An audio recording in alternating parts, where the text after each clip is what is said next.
Hi friends, మనమైతే ఇప్పుడు back part అనేది ఎలా కట్ చేసుకోవాలనేది చూపిస్తున్నానండి. నడుములు వచ్చేసి మనం ఇలా అయితే తీసుకోవాలి. ఉక్స్ పట్టి నుంచి కాజాపట్టి వరకు తీసుకొని ఇక్కడ 1 ఇంచ్ డాట్స్కి 2 ఇంచెస్ ఖర్చు కోసం పెట్టుకోవాలండి. అంటే మనం కొలుచుకున్న దాంట్లో నడుములో ఒక వంతు అయితే పెట్టుకోవాలి. అలాగే లాస్ట్కి ఒక లైన్ వేసుకొని తర్వాత ఎత్తు అంటే బ్లౌజ్ హైట్ చూసుకోవాలండి ఫస్ట్. తర్వాత మనకి షోల్డర్ అండ్ నెక్ చూసుకోవాలి. ఇలా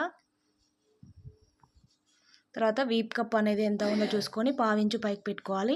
షోల్డర్ అండ్ నెక్కి మార్క్ చేసుకోవాలి. నెక్ వచ్చేసి 2 ఇంచెస్, మనకి షోల్డర్ వచ్చేసి 3 ఇంచెస్, చంక డౌన్ అనేది 5.5కి మార్క్ చేసుకొని అందులో 1 ఇంచ్ డాట్ అది డౌన్ చేసుకునికి మార్క్ అయితే పెట్టుకోవాలండి. ఇలా మొత్తం అయితే నేను చూపించిన విధంగా మార్క్ చేసుకోవాలి. బ్యాక్ పార్ట్ అనేది ఈజీగా కట్ చేసుకోవచ్చు అండి, చాలా సింపుల్గా.